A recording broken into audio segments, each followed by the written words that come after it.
పిత పుత్ర పవిత్ర ఆత్మ నామమున ఆమేన్. ఈ వాక్య పరిచర్యకి మిమ్మల్ని అందరినీ కూడా ప్రేమతో ఆహ్వానిస్తూ ఉన్నాను. లూకా శుభవార్త 12వ అధ్యాయము 49వ వచనము. నేను భూమి మీద నిప్పు అంటించుటకు వచ్చి ఉన్నాను, అది ఇప్పటికే రగులుకొని ఉండవలసినది. క్రీస్తునాథుని యందు ప్రియ సహోదరి సహోదరులారా, దేవుని బిడ్డలారా, ఈనాడు చదివినటువంటి యొక్క వాక్య పఠనము సమాజంలో అనేక విధాలుగా మనస్పర్ధలకు, అనేకమైనటువంటి తప్పుడు విధాలుగా అర్థం చేసుకుంటున్నటువంటి వాక్యము. ప్రభు పలికినటువంటి యొక్క వాక్యాల నుంచి అనేక మంది తప్పుడు విధానాలని మనకి ఈరోజు బోధిస్తూ ఉన్నారు.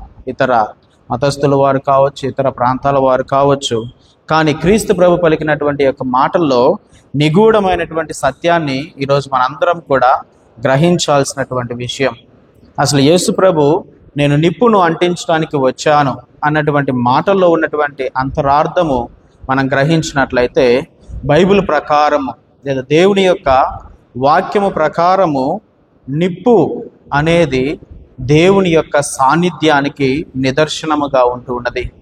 దేవుడు తనను తాను ప్రప్రథమముగా మోషేకి దర్శనమైనప్పుడు ఆ హోరేబు పర్వతం మీద నిప్పు మంటలలో ఆయన దర్శనమిస్తూ ఉన్నాడు. మరి ఈ నిప్పు మంటల ద్వారా దేవుడు స్వయంగా మోషేతోటి మాట్లాడుతూ ఉన్నాడు. మోషేకి పిలుపునిచ్చాడు. ఆ నిప్పు మంటలు చూడగానే మోషే భయపడుతూ ఉన్నాడు. కానీ ఆ నిప్పు మంటల మధ్య నుంచి యావే దేవుడు మాట్లాడినట్లుగా నిర్గమకాండము 3వ అధ్యాయము 2వ వచనంలో మనం చదువుతూ ఉన్నాం. కాబట్టి ఇక్కడ ఆ నిప్పు మంటలు అనేవి దేవుని యొక్క సాన్నిధ్యానికి నిదర్శనముగా ఉంటూ ఉన్నాయి.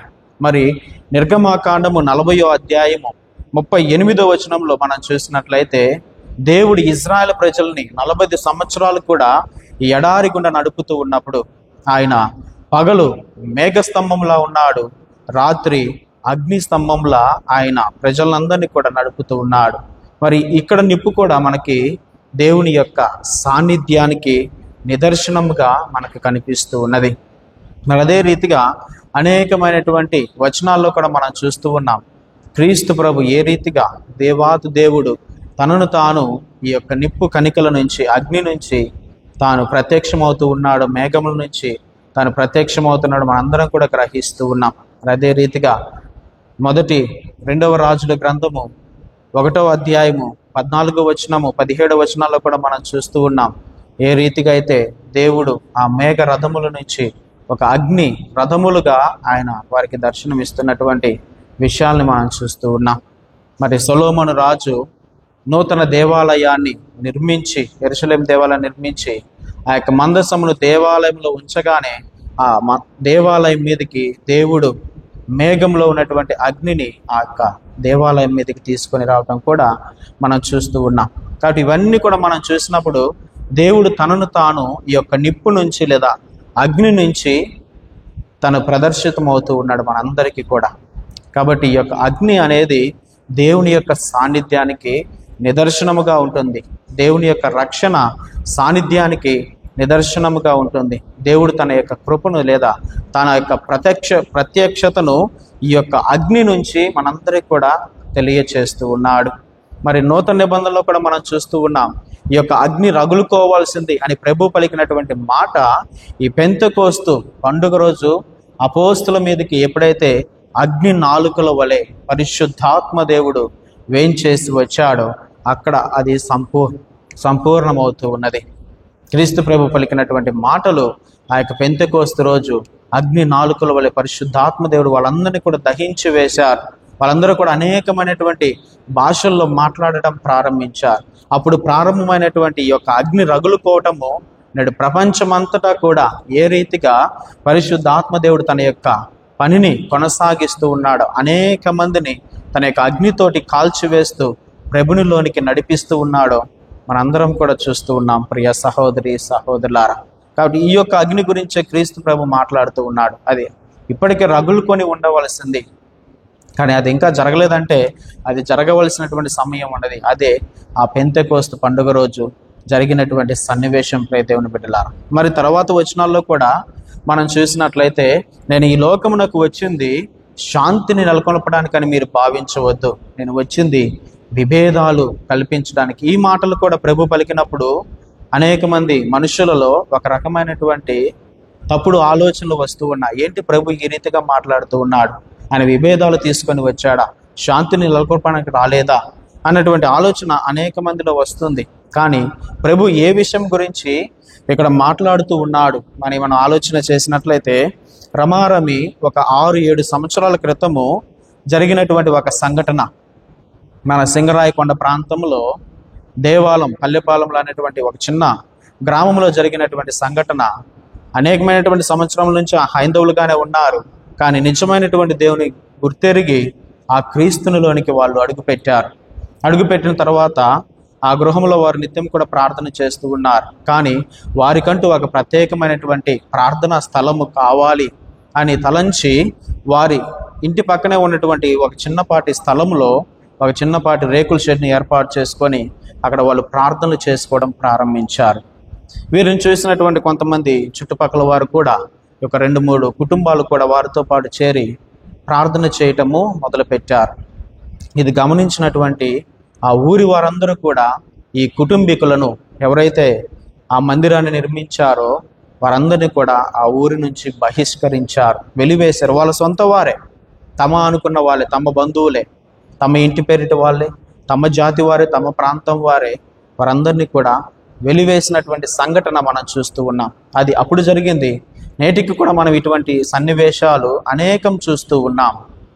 క్రీస్తు ప్రభుని అంగీకరించిన దాన్ని బట్టి అనేక మంది సంఘముల నుంచి, కుటుంబముల నుంచి వెలివేయబడినటువంటి ఎన్నో విషయాలని సంఘటన మనం చూస్తూ ఉన్నాం. మనకు తెలిసి కొన్ని విషయాలు జరుగుతూ ఉన్నాయి, మనకి తెలియక ఇంకా అనేకమైనటువంటి విషయాలు చాలా జరుగుతూ ఉన్నాయి సమాజంలో. ప్రస్తుత సమాజంలో మనం చూస్తూ ఉన్నాం.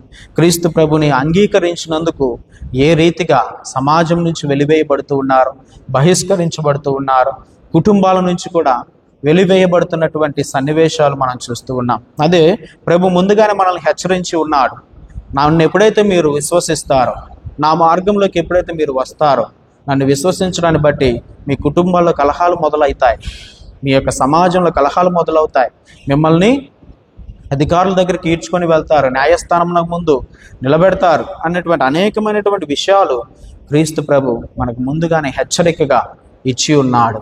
అవును ప్రియ దేవుని బిడ్డలారా, ఈరోజు క్రీస్తు ప్రభుని అంగీకరించిన దాన్ని బట్టి అనేక మంది బిడ్డలు ఈ రీతిగా వెలివేయబడుతూ ఉన్నారు. కుటుంబాల్లో విభజనలు జరుగుతూ ఉన్నాయి, సంఘములలో విభజనలు జరుగుతూ ఉన్నాయి. కాబట్టి ఈ రీతిగా క్రీస్తు ప్రభు ముందుగానే హెచ్చరించినటువంటి రీతిగానే నేటి మన సమాజంలో మనం చూడగలుగుతూ ఉన్నాం.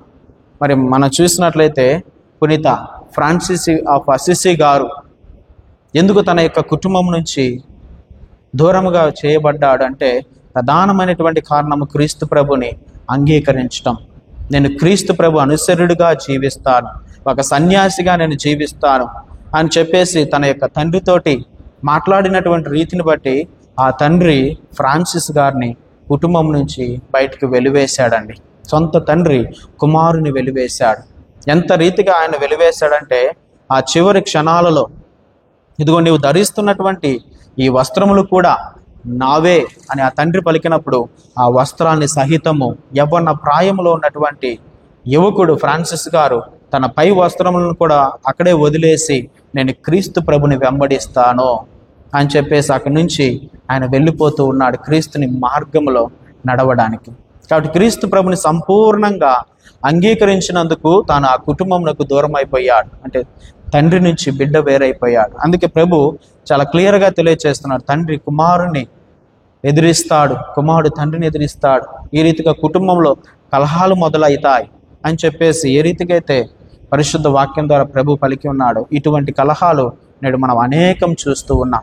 సొంత కుటుంబంలో ఉన్నటువంటి బిడ్డలు క్రీస్తు ప్రభుని అంగీకరించారని చెప్పేసి ఆ కుటుంబంలో నుంచి వెలివేస్తున్నటువంటి బిడ్డలు కోకొల్లలుగా మనం చూస్తూ ఉన్నాం. కాబట్టి ఈ విషయాలన్నీ కూడా క్రీస్తు ప్రభు మనకు ముందుగానే తెలియచేశాడు. కాబట్టి విభేదాలు తీసుకొని వస్తాను అన్నటువంటి మాటలు మనకు ఇక్కడ చాలా క్లియర్గా అర్థమవుతూ ఉన్నాయి. కాబట్టి ఇటువంటి విభేదాల గురించే ప్రభు మాట్లాడాడు.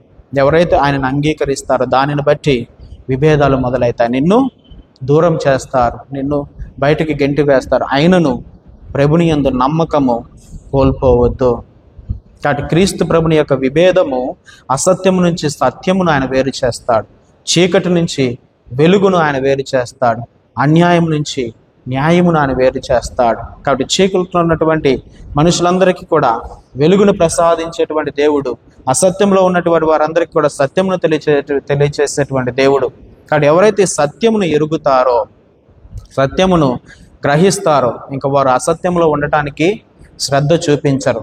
అది కష్టతరమైన కుటుంబాన్ని విడిచిపెట్టుకోవడానికైనా ప్రయత్నం చేస్తారు, ఆ కుటుంబం నుంచి వేరుపడటానికైనా కూడా వారు వెనుకాడరు.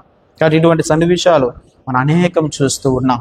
మరి మనం చూసినట్లయితే కొత్తగా మనకు వినపడుతున్నటువంటి సోషల్ మీడియాలో వినపడుతున్నటువంటి విషయం, కువైట్ యువరాజు క్రీస్తు ప్రభుని అంగీకరించాడు అని చెప్పేసి మనం వింటూ ఉన్నాం.